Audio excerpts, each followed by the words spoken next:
नमस्कार, आप देख रहे हैं सी न्यूज भारत। मैं हूं आपके साथ ज्योति श्रीवास्तव। वक्त हो गया है बुलेटिन का।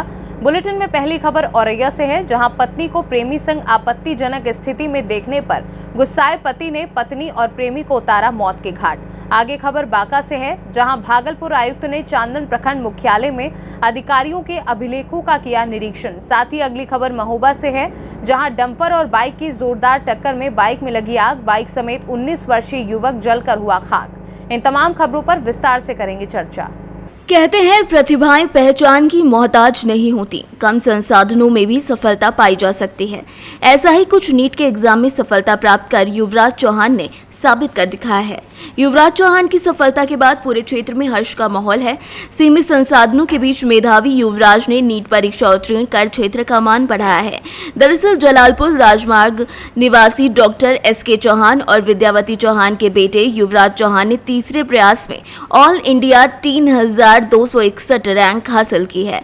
युवराज ने 12वीं की परीक्षा के बाद कोचिंग और तैयारी के लिए लखनऊ का रुख किया था, लेकिन कोरोना काल में घर लौट आए और बिना कोचिंग के ही नीट परीक्षा क्रैक कर बहुत बड़ा काम किया है। इस बार मेहनत रंग लाई है और MBBS में दाखिले का सपना साकार हो पाएगा। युवराज की सफलता पर समाज सेवी इसहाक अंसारी, धीरेन्द्र यादव, डॉक्टर अनिल यादव समेत कई लोगों ने शुभकामनाएं दी हैं। रैंक क्या रही युवराज? 3261। क्या उम्मीद थी? उम्मीद थी 2000 के अंदर की, लेकिन इस बार थोड़ा जो है रैंक इन्फ्लेशन हो गया। तो आपने तैयारी कैसे की? तैयारी मैंने सेल्फ स्टडी से की थी, ऑनलाइन कोचिंग। और किस चीज़ ने मदद दी? सफलता का श्रेय किसे देंगे सर? अपने माता पिता को पूरा सहयोग मिला? बिल्कुल। सर आपके लिए तो गर्व वाला क्षण है। क्या कहेंगे, बच्चा क्या बने? बच्चा आगे चल के घर का नाम रोशन करे, जिले का नाम रोशन करे। आप तो हाउसवाइफ हैं, बच्चे की डिमांड को कैसे पूरा करती थी? कैसे इनका ध्यान रखा जब कोविड चल रहा था, जब ये घर पे सेल्फ स्टडी कर रहे थे?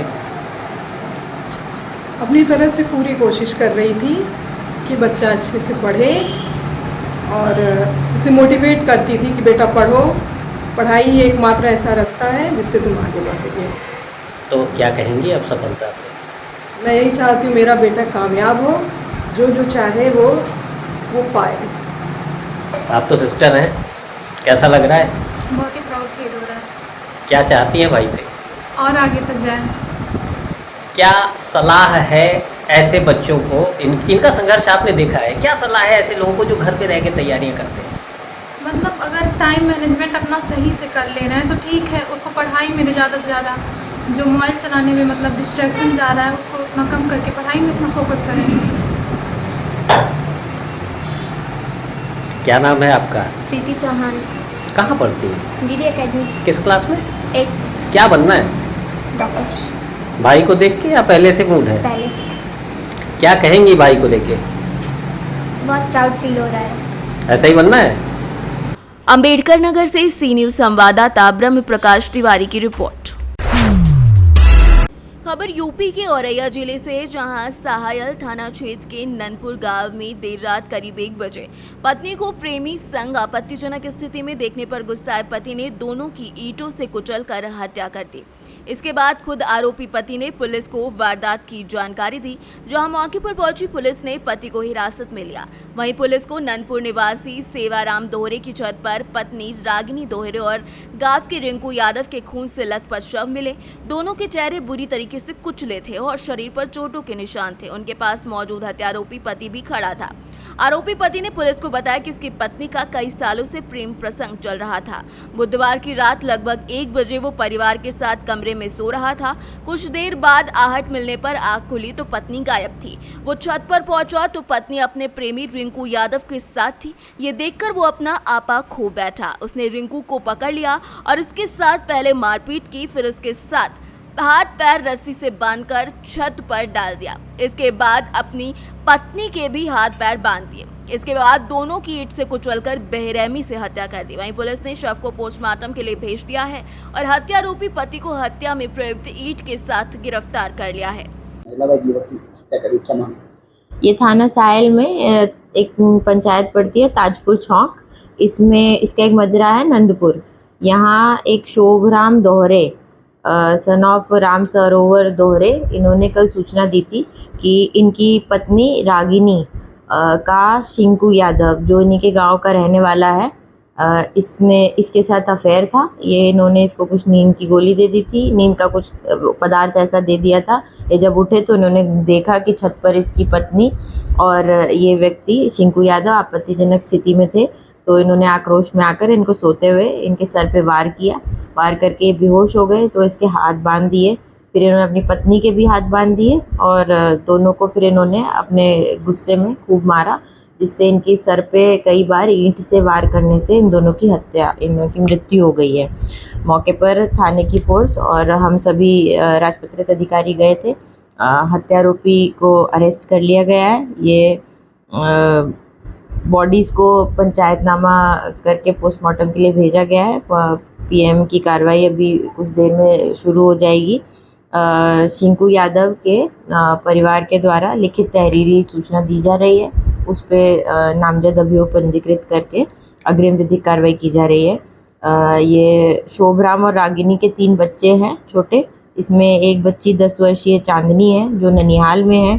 2 और बच्चे हैं जो इन्हीं के साथ रहते थे। एक 4 माह की बेटी है नवजात और एक 4 साल का बच्चा है देव। ये भी वहीं परिवार के साथ है।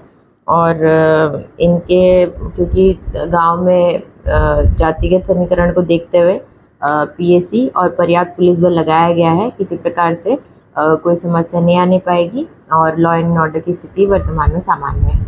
औरैया से सी न्यूज संवाददाता अभिषेक मिश्रा की रिपोर्ट।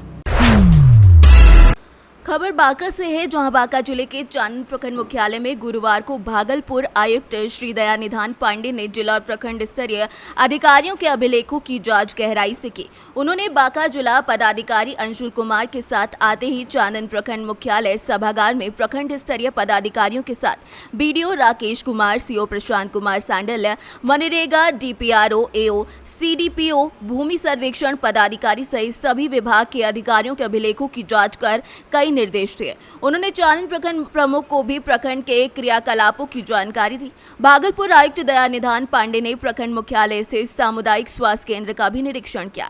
निरीक्षण के दौरान बारी बारी से सभी स्थलों को भी देखा, जहां तहां त्रुटियों पर प्रकाश डालते हुए कई निर्देश दिए।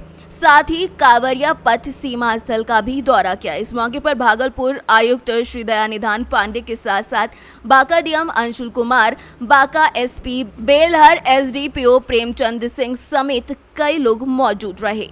प्रखंड मुख्यालय में मौजूद आरओ आरती भूषण, बीपीआरओ हिमांशु शेखर, एमओ मिथिलेश झा, प्रखंड कृषि पदाधिकारी रामयश मंडल, प्रखंड शिक्षा प्रसार पदाधिकारी सुरेश ठाकुर एवं सामुदायिक स्वास्थ्य केंद्र के चिकित्सा पदाधिकारी और उनके कर्मी, health manager Parshuram Singh, BCM Sanjay Kumar Singh, प्रखंड प्रसार प्रशिक्षक संजय कुमार आदि उपस्थित रहे।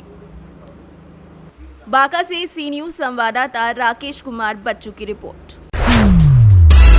झांसी के बबीना विधायक राजीव सिंह परीछा ने केंद्र की भाजपा सरकार के 9 साल पूरे होने पर सरकार की उपलब्धियों को बेमिसाल बताया। उन्होंने सरकार की उपलब्धियों को बताते हुए कहा कि मोदी सरकार के नेतृत्व में भारत विकास की नई इबारत लिख रहा है। देश की 140 करोड़ जनता ने पीएम मोदी पर भरोसा जताया है। इस भरोसे ने 2014 से 2023 तक के 9 सालों की अवधि में देश को शांति, समृद्धि और विकास की स्पीड भी दिखाई और स्केल भी दिखाया है। उन्होंने बताया कि बबीना विधानसभा जल्द ही बुंदेलखंड की नोएडा बन जाएगी। यहां स्थापित होने वाले उद्योगों में 1 लाख करोड़ की धनराशि इन्वेस्ट होगी। इससे यहां पर रोजगार की समस्या पूर्णतः खत्म हो जाएगी। गुरुवार को अपने कार्यालय पर पत्रकारों से वार्ता करते हुए बबीना विधायक राजीव सिंह ने दुनिया भर में भारत की छवि काफी मजबूत बन चुकी है, ऐसा दर्शाया। सेवा, सुशासन और गरीब कल्याण के 9 वर्ष, उन सभी शासन कालों को अगर हम जोड़ लें तो उसकी तुलना में 9 वर्ष भारी है। गरीब हितैषी, विकास परक, आम जन के दिल को छूने वाले और हिंदुस्तान की दुनिया में साख और धाक दोनों को बढ़ाने वाले इन 9 वर्ष अपनी विधानसभा में, सांसद जी लोग अपनी लोकसभा में, ऐसे हर क्षेत्र के माध्यम से जनप्रतिनिधि आपके सहयोग से मीडिया के मित्रों के सहयोग से, क्योंकि आप ही एक ऐसा पक्ष है। झांसी से कैमरा पर्सन प्रभात साहनी के साथ सी न्यूज संवाददाता राजीव सक्सेना की रिपोर्ट।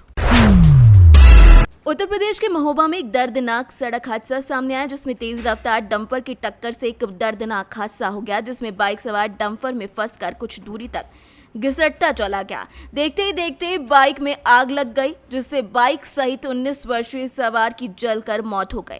सूचना पर पुलिस और फायर ब्रिगेड की टीम देरी से पहुंची, जब तक दोनों जलकर खाक हो चुके थे।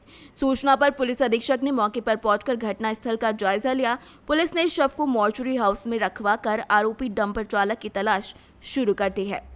साथ ही साथ सूचना पर पुलिस अधीक्षक मौके पर पहुंची और घटनास्थल का जायजा लेकर परिवार को हर मदद का आश्वासन दिया है। वहीं एम्बुलेंस से मृतक के शव को अस्पताल पहुंचाया गया था। ट्रक वाले ने मारा तो पीछे से वैसे यार हो तो मामा की जगह तो कहाँ जा रहा था? महोबा जा रहा था। क्या हुआ फिर? अब तो कौन सा हम बैठ जाते आपको कैसे पता? नहीं, हमें तो फोन लाओ कान लो लाल गाड़ी हो या एक्सीडेंट हो समय सारी नंबर कान लो कि पता करो गाड़ी एक एक्सीडेंट होगा वो हम तालाब से भागे। क्या हुआ? बच्चा खत्म हो गया? बच्चे खत्म हो गया। क्या बच्चा है आपके? 2 बच्चे थे। को पुलिस को इन्फॉर्मेशन प्राप्त हुई कि करिया पटवा के पास एक सुनसान रोड पर एक व्यक्ति का एक डंपर से उसकी बाइक टकराने की वजह से एक्सीडेंट हुआ, जिसमें बड़े दुर्भाग्यपूर्ण तरीके से उसकी बाइक को आग लग गई और जिसमें वह उस आग में वह भी जल गया और वह मौके पे ही उसकी मृत्यु हो गई। जैसे ही सूचना प्राप्त हुई सारे पुलिस फोर्स द्वारा यहाँ पे पहुँचा गया, एफएसओ को भी बुला लिया गया और सीओ सिटी, एडिशनल एसपी और हम सबके द्वारा यहाँ पर आया गया है।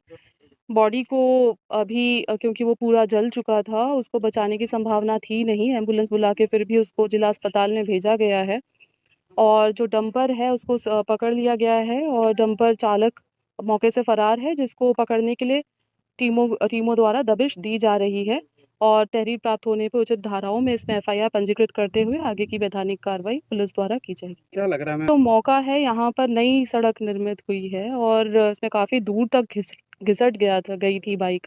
इससे प्रथम दृष्टया ऐसा ही लगता है कि यह बाइक बहुत ही भयावह एक्सीडेंट था। बाकी इसमें अन्य जांचें करके आगे कोई भी कार्रवाई की जाएगी। महोबा से सी न्यूज संवाददाता राहुल कश्यप की रिपोर्ट। खबर बरेली से, जहां छप्पर में लगी आग के दौरान गाय को निकालने गई महिला और इसका बेटा आग में बुरी तरीके से झुलस गया। जिला अस्पताल में उपचार के दौरान महिला की मौत हो गई। 10 वर्षीय बेटा घायल हुआ है, जो जिला अस्पताल में भर्ती है।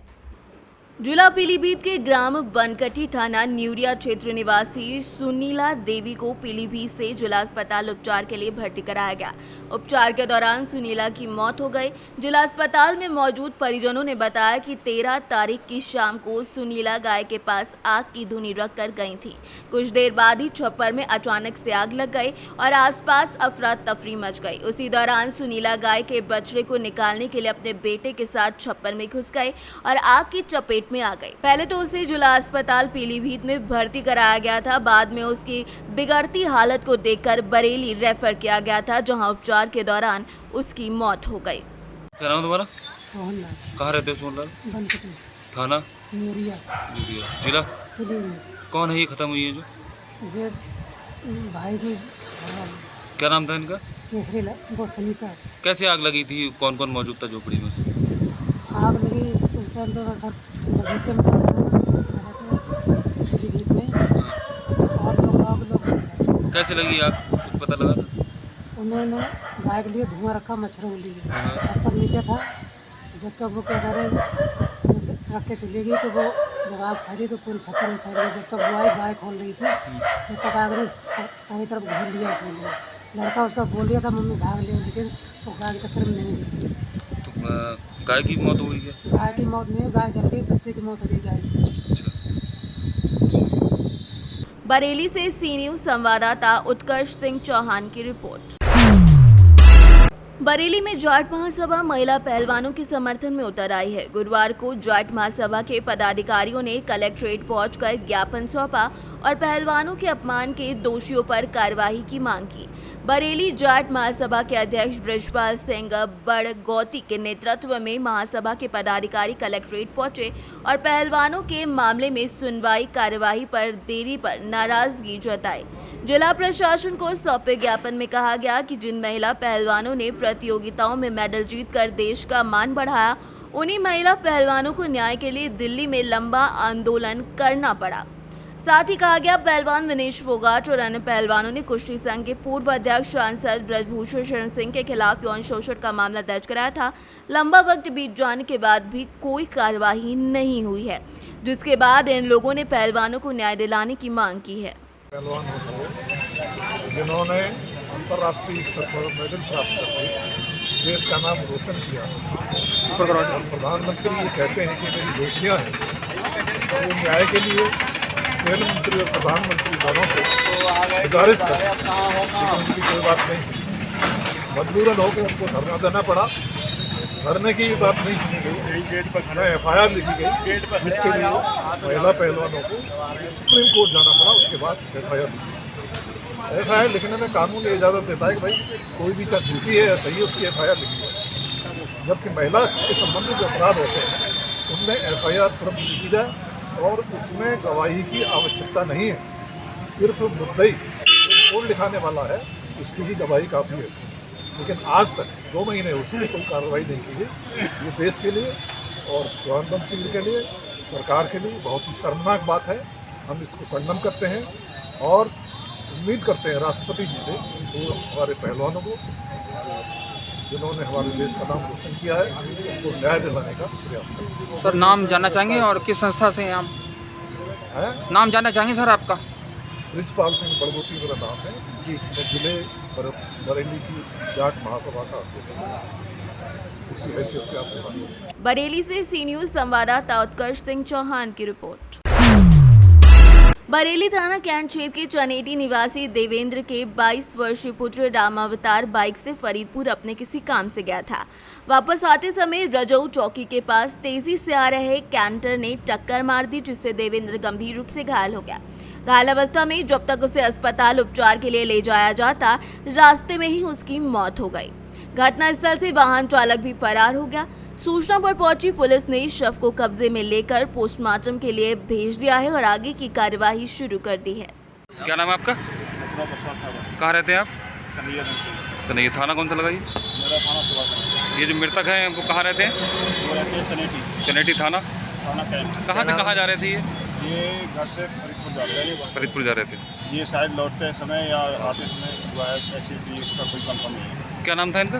इनका नाम देवेंद्र सिंह। क्या करते थे? पढ़ाई करते थे या कुछ काम करते थे? पढ़ाई के साथ साथ कुछ काम भी करते थे। तो घटनास्थल पर कोई वाहन चालक मिला है या नहीं मिला? नहीं, अभी ऐसी कोई जानकारी नहीं मिली है, क्योंकि पुलिस ने तब तक बॉडी यहाँ भिजवा दी थी और हम लोग जब तक घटनास्थल पहुँचे थे वहाँ कुछ नहीं था मौके पे। अब वो पुलिस बताएगी। कितने बजे की बात है लगभग? ये लगभग 4:45 बजे। बरेली से सी न्यूज़ संवाददाता उत्कर्ष सिंह चौहान की रिपोर्ट। खबर बिहार के भागलपुर से है, जहां विश्व प्रसिद्ध श्रावणी मेला की तैयारी को लेकर डीडीसी सह प्रभारी जिलाधिकारी अनुराग कुमार की अध्यक्षता में एक अहम बैठक रखी गई, जिसमें आने वाले लाखों लाख कांवड़ियों की तमाम मूलभूत सुविधाओं संबंधित विभागों के अधिकारियों के द्वारा कई बिंदुओं पर वार्ता की गई। कांवड़ियों के लिए मूलभूत सुविधाओं में बिजली, पानी, सफाई, पेयजल, वाहनों का पड़ाव, ट्रैफिक व्यवस्था, सूचना केंद्र, कच्ची कांवड़िया पथ जैसी बिंदुओं पर वार्ता की गई। ये बैठक श्रावणी मेला को लेकर अहम थी, क्योंकि इसी बैठक में मुख्य सचिव को लगभग 60 दिनों तक चलने वाले श्रावणी मेले की तैयारी की पूरी PPT भेजी जाएगी, ताकि मुख्य सचिव को पूरी तैयारी की व्यवस्था से अवगत कराया जा सके। वहीं प्रभारी DM ने तैयारी की समीक्षा बैठक करते हुए तय समय के अंदर सभी कामों को जल्द से जल्द पूरा करने को कहा। वहीं उन्होंने कहा, गंगा घाट से कांवड़िया पट तक कालीन बिछाई जाएगी, सीढ़ी घाट पर फाउंटेन बनेगा, 5 जगहों पर झरना और 222 जगहों पर चापाकल लगाए जाएंगे। सभी ट्रांसफार्मर को दुरुस्त किया जाएगा ताकि बिजली पर्याप्त मिल सके। साथ ही साथ इस मौके पर प्रभारी डीएम अनुराग कुमार ने बताया कि विश्व प्रसिद्ध श्रावणी मेले में प्रत्येक संध्या सांस्कृतिक कार्यक्रम का आयोजन किया जाता है, जिसमें कलाकारों की प्रस्तुति होती है, जिसका चयन बहुत जल्द ही कर लिया जाएगा। श्रावणी मेला को लेकर के ये तीसरी समीक्षा थी और हम लोगों ने जितने भी टारगेट दिए थे सभी विभागों को, उसकी समीक्षा की गई कि कितना अचीवमेंट उनके द्वारा किया गया है। जैसे स्वास्थ्य विभाग, तो उनके द्वारा ज़्यादातर बहुत विभागों के द्वारा टेंडर की प्रक्रिया चालू कर दी गई है। अभी अगले एक सप्ताह में सभी लोगों का टेंडर भी ओपन होगा, जिसमें निर्धारित हो जाएगी बहुत सारी दरें और काम भी आगे बढ़ेगा। तो उसके अतिरिक्त मेन जो काम था आपका नगर परिषद और पीएचडी विभाग द्वारा था, इनको साफ़ सफाई और पानी की व्यवस्था करनी है।